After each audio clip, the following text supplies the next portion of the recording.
Welcome to the Ernie Chambers Show.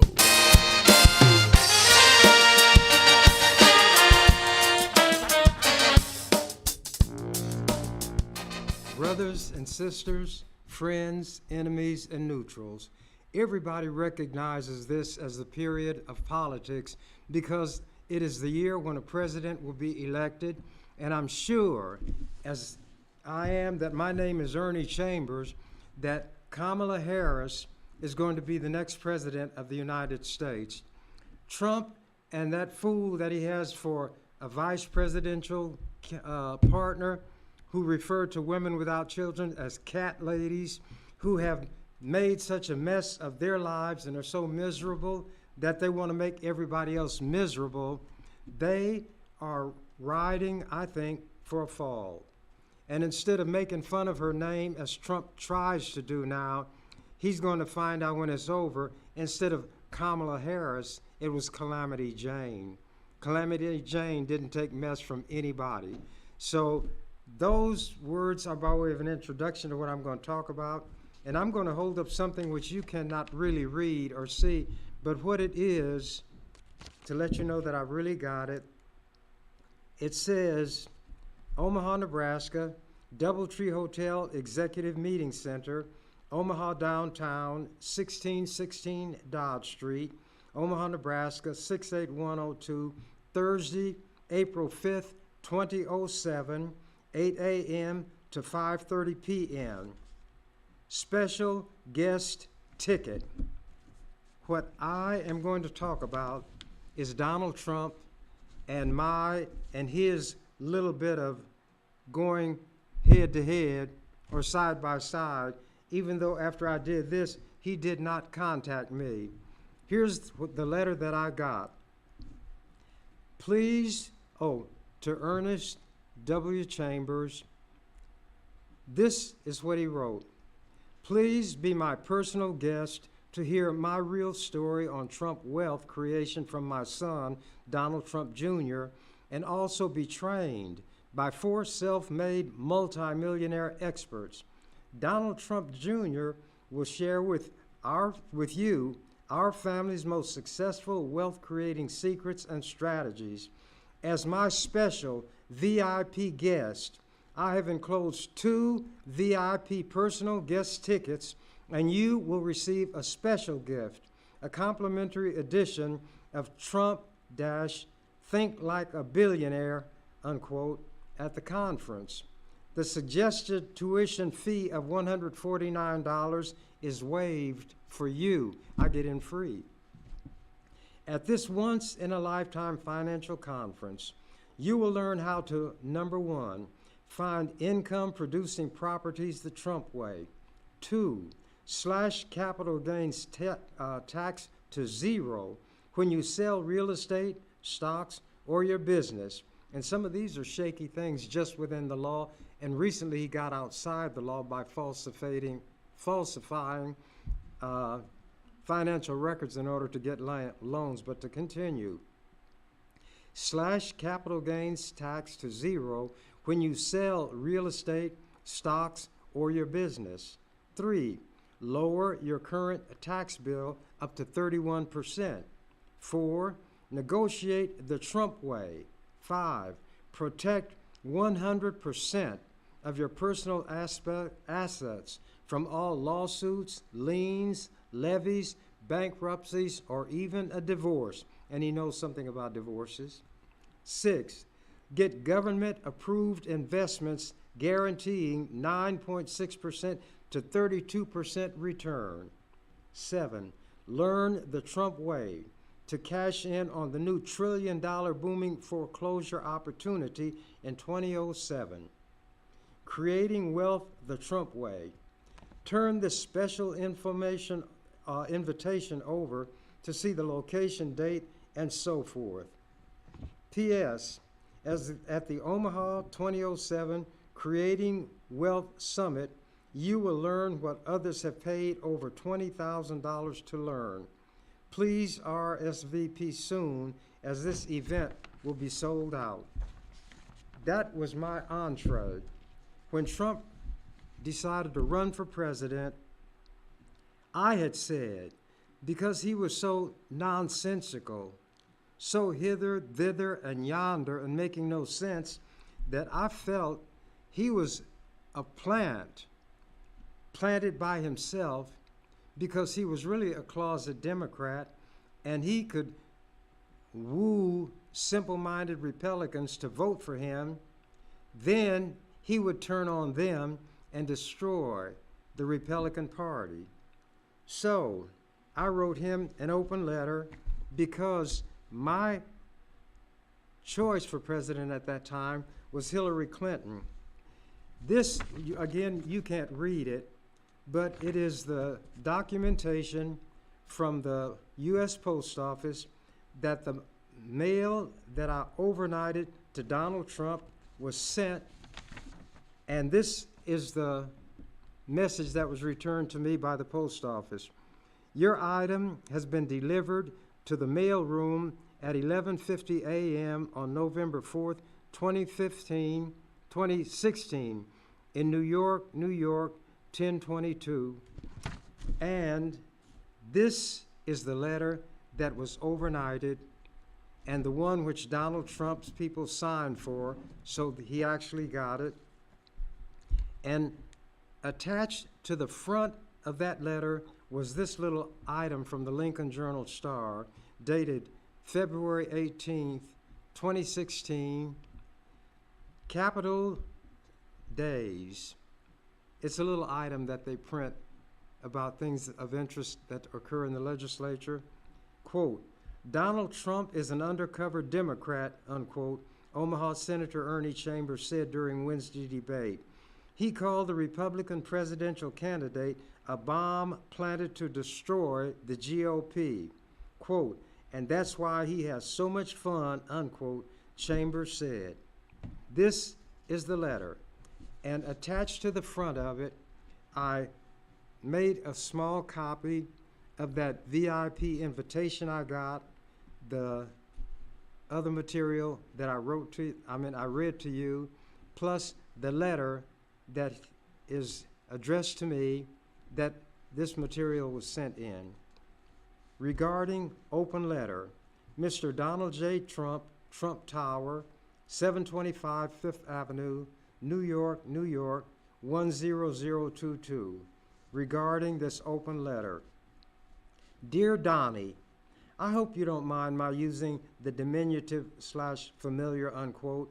I do not expect my name to ring a bell with you, but as you can see from the items attached to this page, we go back a ways. Not as far back as you and young Bush on the bus, but far back enough. And at this time, that young guy named Bush was interviewing Trump, and Trump stated, and it was recorded, that when you're famous, you can do anything you want to women. You can grab them by their private parts, except he used the vulgar term, and do anything else you want to do. And when that came out during Trump's campaign, he was very upset. So that's why I said he and I go way back, but not as far as he and Bush on the bus. Quote, as the days dwindle down to a precious few, unquote, it is time for me, as your self-appointed ambassador without portfolio, AWOP, to write this letter. In keeping with the so-called October surprise craze, and for some reason it seems to always happen around October, and the following month, November, is the actual election, something pops up that nobody anticipated, and it has the power of shifting the direction that the election seemed that it would go. So that's why I'm referring to it. In keeping with the so-called October surprise craze, exacerbated by the Comey fiasco, I am contributing my own version of a November surprise, 3 exclamation points, which is this open letter to you. In keeping, mirroring the extraordinarily unique nature and style of your campaigning, the format of this letter is by terms helter-skelter and even a little bit jumbled and jivey. He was making those nonsensical statements that had no beginning, no ending. It was like a snake, you didn't know which was the head from the tail. Understandably, you may wonder why in the world would a man who is an unapologetic supporter of Hillary Clinton be simultaneously the self-appointed ambassador without portfolio of her opponent? Here's why. In view of the fact that I want her to be president, I wanted her to have an opponent whom she could beat and thereby waltz, polka, rumba, samba, or otherwise dance her way into the White House. Don't bail out yet. I stated several times on the floor of the legislature, whose proceedings, gavel to gavel, are broadcast live on public television and streamed on the internet, that I am the, quote, unofficial, unappointed campaign manager, unquote, for Donald Trump, and that my goal is to see him become the Republican Party's nominee for president, with an emphasis on, quote, nominee, unquote, since my choice for president is Hillary Clinton. I presented my case in advance of Nebraska Republicans being seized by a moral imperative to join the Trump lemming march to the sea, preparatory to boarding the cruise ship Trump Titanic. Then I dropped the bombshell contained in that little newspaper clipping of my wanting to be your unappointed, unanointed ambassador without portfolio. Based on developments, my first stated goal has been realized. You are the nominee. I'm confident that the second, your destruction of the Republican Party from within, is on the verge of fruition. When the destruction is completed, you will have turned a common cliche upside down. Instead of saying the captain goes down with the ship, we'll be able to proclaim in this instance, all thanks and praise to you, Donald Trump, the ship is going down with the captain, and that'll be the end of the Republican Party. And once again, the man who put the I in egoist will have confirmed his paramountcy and demonstrated the uncanny ability to eclipse whatever is going on around him. Not too shabby a consolation prize. The purpose of this correspondence is to encourage you to, quote, stay the course, unquote. Quote, when the going gets tough, the tough get going, unquote. That is susceptible of two interpretations. It could mean that they will double down, as you are wont to do, and redouble their efforts, even if it seems to serve only to make matters worse. Or they get going in the sense of scrambling to their feet and running away, which you are not wont to do. And want, in this case, is spelled W-O-N-T. Lest you misperceive or misunderstand, based on what I've written, my intent, let me make it clear by borrowing a famous passage from the bard Shakespeare's Julius Caesar. Friends, Romans, countrymen, lend me your ears. I come to bury Caesar, not to praise him. But with this essential, significant difference, I come not to bury Donald Trump, but to praise him. Yes, to praise him. All capital letters. Of course, skeptics and cynics may try to get their dig in by invoking an equally famous phrase from poet Alexander Pope's An Essay on Man, which was, damn with faint praise, unquote, thereby insinuating a hidden motive on my part. I assure you, Donnie, that my words are as sincere and trustworthy as those you have been uttering throughout your historic political sojourn. In the interest of clarification, praise is not synonymous with agreement. I extend praise because you are what you are, as sly as a fox, slippery as an eel, unreliable as a used car salesman, unstable as water, volatile as the stock market, unpredictable as the weather, and to this code, as even a casual observer will note, you are true. That means to being unstable. Take an extreme example. People may say of Judas Iscariot, quote, although he betrayed Jesus, he can be given credit or praise for having hanged himself in remorse. But since I like to put the cork in the bottle, use your situation as an example. And this is a large headline that appeared at the time. GOP distant as Trump praises Putin. Are we in sync? Trump's 3 theorems are on political expediency.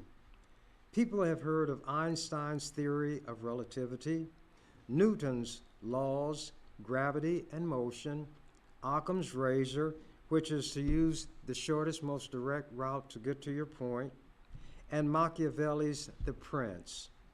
But this is the first time Trump's theorems will have seen the light of day. I doubt that you yourself have formulated them in the manner that follows. Having carefully followed and analyzed your words and actions to the extent that such things are susceptible of analysis and formulation, I have undertaken the task. I don't know whether you arrived at these truths or theorems through study and conscious thought, or if they just came to you unbidden like photosynthesis, or in the way that water flows downhill and seeks its level. In a nutshell, here is the essence of each of the 3. The first theorem, fool all. Second theorem, lie, dumb down.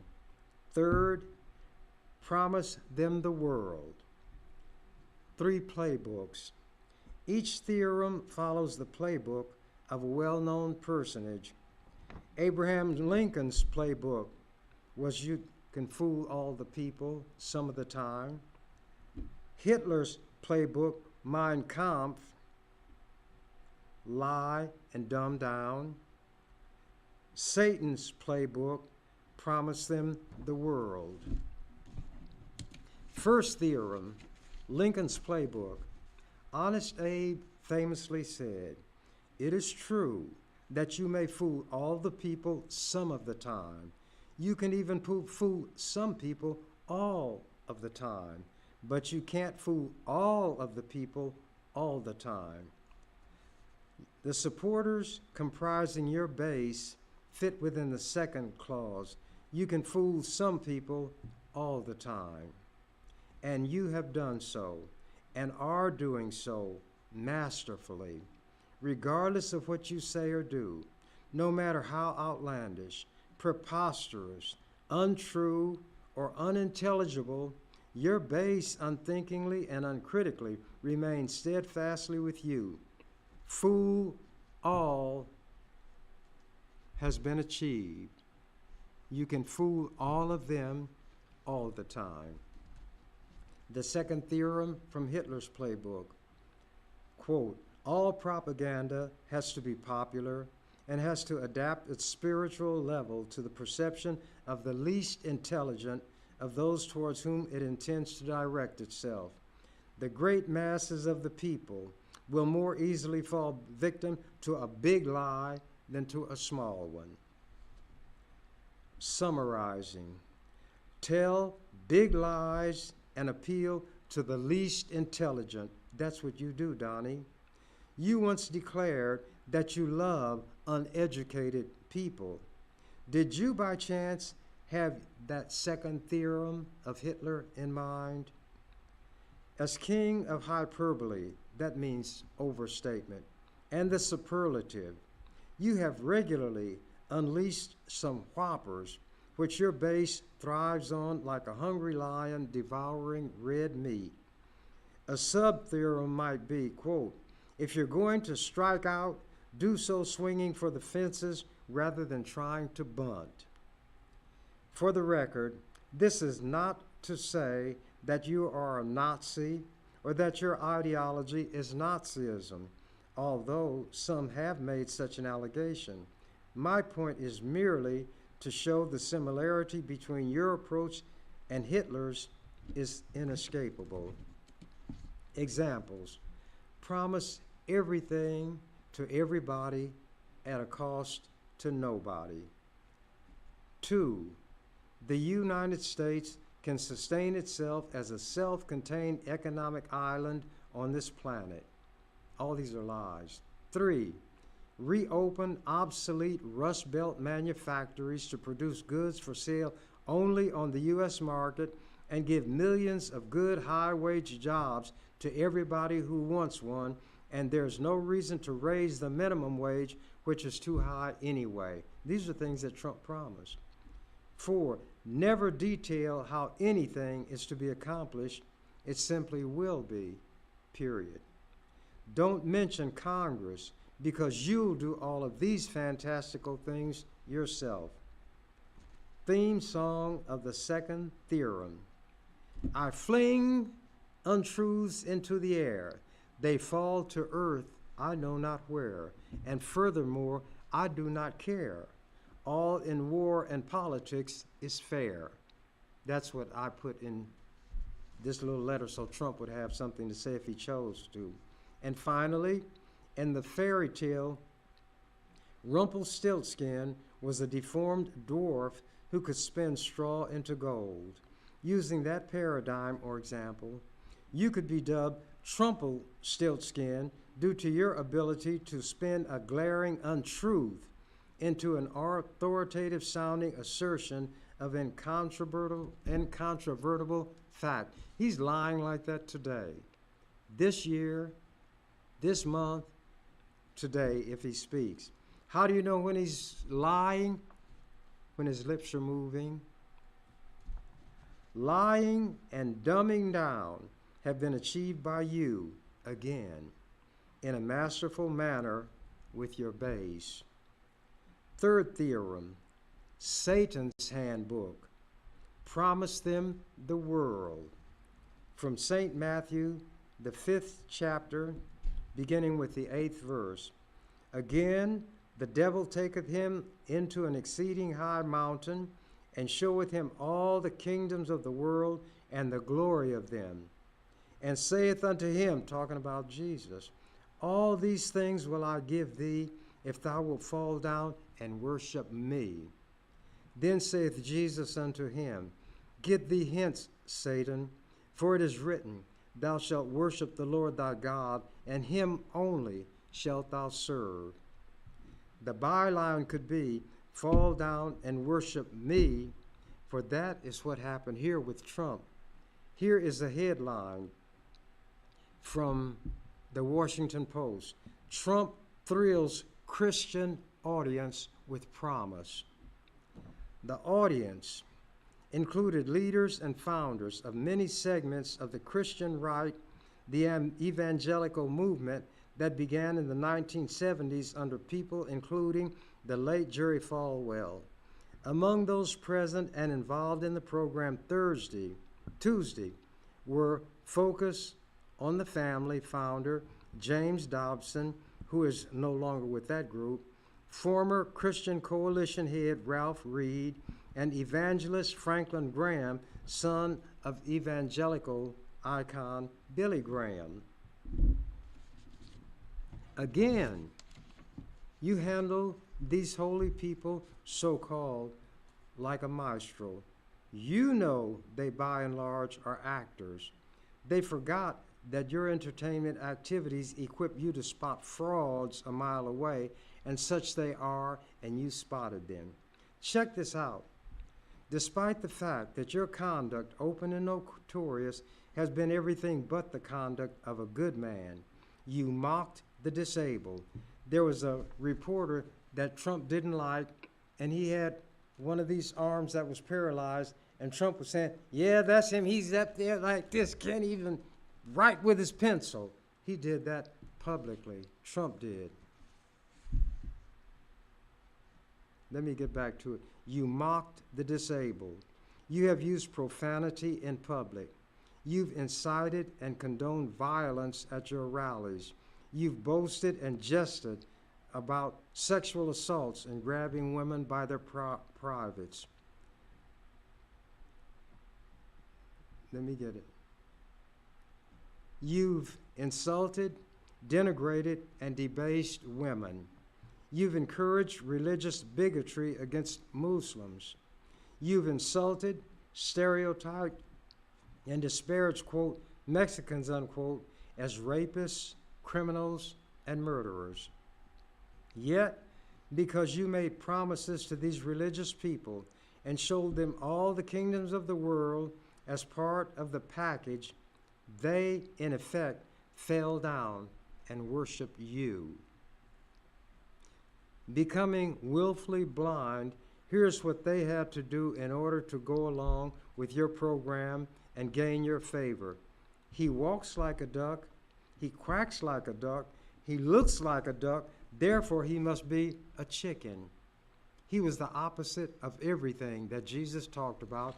And if you watched him just the other day, he, like an evangelist, said, you Christians must get out and vote. And if you vote this one time, you'll never have to vote again. And he let the cat out of the bag. There is a document 900 pages long put out by the Heritage Foundation called Document 2025 for the year. They hope Trump will win. It talks about how they're going to dismantle democracy, voting, government agencies like the Department of Education and so forth, and turn America into something nobody even imagined could happen. But that's what Trump did. And also, you know what the hypocrite did? He had a Bible printed called the Trump Bible, and he put the Declaration of Independence or the Constitution in the book, even though Revelation said, whoever adds to this book or takes away from it, to him shall be added the plagues spoken of in this book, meaning the Bible. Trump hasn't read it, so he didn't know that that's what it said. So he was selling the Bible. St. Mark 10. To top it all off, these so-called Christians ignored Jesus' caution. Trump boasted about being a billionaire, didn't he? It is easier for a camel to go through the eye of a needle than for a rich man to enter into the kingdom of God. But he's the one leading these Christians now out of the wilderness into the swamp. You are the master manipulator. You could teach Satan himself a thing or two. Is it becoming increasingly evident, Donnie, why I throw praise your way? Donald Trump as Teflon Politico. Donnie, I deal in analogies. You are the political equivalent of the late mafia kingpin John J. Gotti, with whom you share a middle initial. He came to be known as the Teflon Don because nothing stuck in terms of charges for various and sundry criminal activities ranging from murder and kidnapping to bribery. A natty dresser, that means out of sight, impeccably dressed, enamored of or in love with sartorial elegance, and kidnapping was one thing he did. Bribery was something he did. Murder was something he did. But he was dubbed the Dapper Don because of how well he dressed, and the Teflon Don because nothing stick. He worked his way up through the ranks, and I wanted to educate Trump about the kind of criminal element he was a part of. And most people are unaware of these things in the specificity that I use here. He worked his way up through the ranks from petty crook to captain in the Gambino crime family, the best organized and most powerful crime outfit in the country at that time. In 1985, the Teflon Don took over the operation after he ordered the rubbing out of then top dog Paul Castellano. Poor Paul met his maker as he exited a Manhattan steakhouse, indicating that consuming too much red meat may be detrimental to one's health. Finally, Boss Gotti's luck ran out, and his Teflon veneer was perforated when fellow mobster Sammy the Bull Gravano turned into Sammy the Rat, as stool pigeons were known in the rackets, and testified against Gotti in a deal with the feds. In 1992, a baker's dozen of charges stuck, including murder and racketeering, and the no longer Teflon Don swapped sartorial elegance for prison togs and took up residency at the federal big house in Marion, Illinois. He contracted throat cancer, was transferred to a medical facility for federal prisoners in Springfield, Missouri, and was harvested by the Grim Reaper June 10, 2002, at the age of 61. Thusly did the Teflon Don, born in the Bronx October 27, 1940, meet his Waterloo. A major difference between you and Gotti is that you were born at the top, and the only thing you know about real work was that people of the lower order did it. Thus, another point at which you are due praise for your savvy or cunning. You managed to rally to your cause the very people toward whom you harbor contempt and distaste, the great unwashed hordes. You would never socialize with them, rub elbows with them, and certainly would never dream of inviting them to dinner. Your slogan would be, "Guess who didn't and will not come to dinner?" The juncture where you and the Teflon Don meet is that in the same way that criminal charges did not stick to him, political opposition, criticism, condemnation, etc., have not stuck to you, no matter the quarter from which they emanated. On the other hand, you are unable to stake claim to sartorial elegance to your ill-fitting big suits, so Dapper Don you are not. In fact, you could be dubbed Trumpelstiltskin, but one of the two ain't bad, is it? Whereas some people dream the impossible dream, you revel in and thrive on the unstickable political negatives that would demolish any other politician. You are more Teflon than was Gotti and a more accomplished escape artist than Houdini. These are some of the headlines. Romney blasts Trump as a phony, a fraud, and a danger. Few experienced GOP strategists willing to work with Trump. 3, hypocrisy is Trump's campaign. 4, Trump's new slogan has old baggage from Nazi era. 5, Mexican president says Trump's language is like that of Hitler. 6, villains grow as Trump polls slide. 7, Priebus ducks questions about Trump's character. 8, Trump used charity money to buy sports memorabilia. 9, Republicans say don't donate to Trump. 10, Gary Johnson, a top Republican in the House, Trump is clearly a racist. 11, star tweet haunts Trump, some ugly stuff he put out there. 12, Trump dismisses attacks. 13, GOP reaches new level of panic over Trump. 14, Trump may delay release of tax returns. 15, GOP big shots turn on Trump over judge attack. 16, the huckster populist. I gotta hurry right along. Let me touch on something that is very much worthy of note. The story can be told mostly by way of newspaper articles. The first article is dated February 22nd, 2016, Omaha World Herald, and says in pertinent part, presidential election. Trump says Ricketts family is against me. Donald Trump took aim at the Ricketts family Monday after it was disclosed that Marlene Ricketts, the wife of Joe Ricketts, was behind an anti-Trump super PAC that pummeled Trump via direct mail pieces in Iowa, New Hampshire, and South Carolina. Trump issued a veiled threat against the family on his famous Twitter account, accusing them of, quote, secretly, unquote, spending money against his presidential bid. For the record, Rick's donation was publicly disclosed over the weekend by the Federal Election Commission. Trump's tweet, quote, "I hear the Ricketts family who own the Chicago Cubs are secretly spending money against me.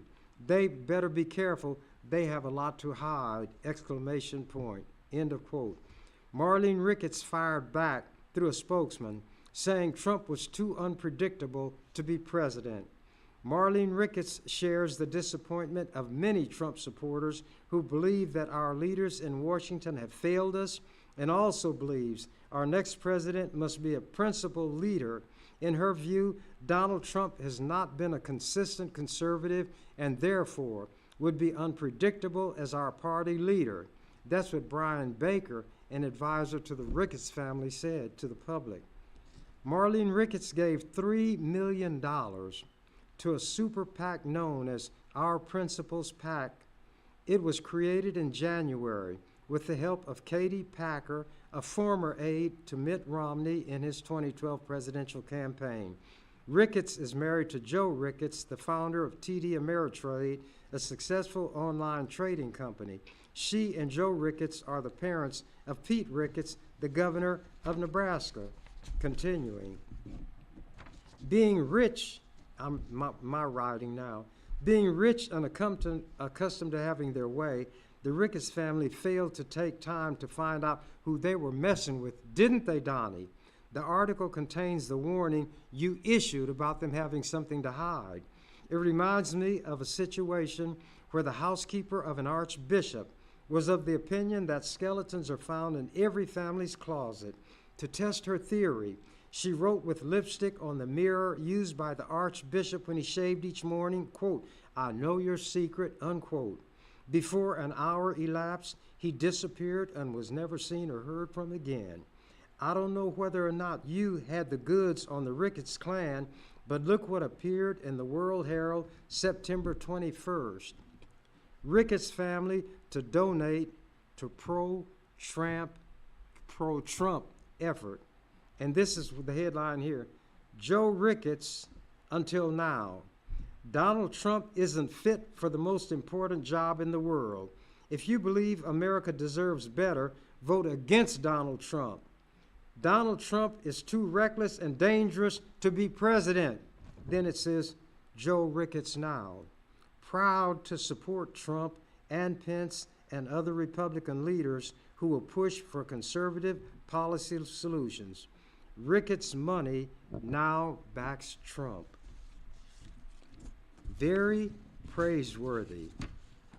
One of the baddest members of the dinosaur family was the Tyrannosaurus Rex, which translated King of the Clan, known as T-Rex. After the way you kicked the Ricketts family, pardon the expression, rump, they probably refer to you among themselves as T-Rump. Considering that you made any number of political big shots and hot shots turn around, a little ode to T-Rump is in order. Ricketts's, Paul Ryan, Ted Cruz, and Mark Rubio, Nick Gingrich, Christie, et al. Are all of those who backed up and knelt down. This is the ode I wrote to you, Donnie. You made them falter and brought them to heel. Then at your altar, you forced them to kneel. Did the change consist of stealing my gesture? The headline is Trump made a big campaign change. You can't really make that out, it's too small, but it shows Trump with his hands like this in front of his chest, and I was standing like this when I was speaking before the legislature. Under my picture it says, Senator Ernie Chambers makes a point during debate on the floor of the legislature in February. Chambers is seen as the master of the filibuster in the legislature. Under Trump, above Trump's head, it says, Trump made a big campaign change. Republican presidential candidate Donald Trump speaks during a campaign rally Wednesday. I know you have better things to do than to read a letter about yourself. But as you lick your wounds after the election, You may find solace or comfort by comparison in reading this. That was my letter to your president who won that time, Donald Trump. Now, I don't know how much time I have left. I'm going to try to get something out. Now, I cannot sing, but I write rhymes, and I did write a song if I can find it.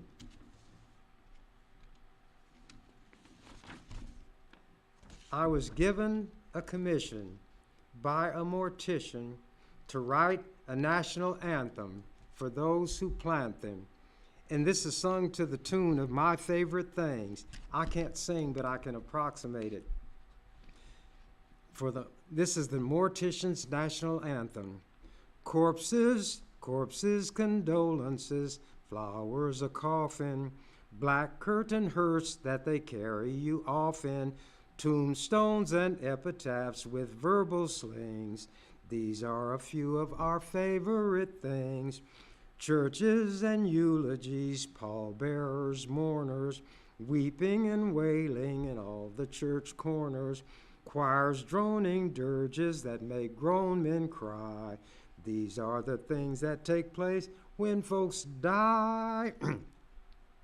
Fine embalming keeps the corpse fresh, add some makeup too. Then a good service lends just the right touch, and all of this waits for you. Graves freshly dug with stone vaults placed inside them. Caskets are placed in those vaults that do hide them. Florists, morticians, grave diggers, and such. These are your servants who thank you so much.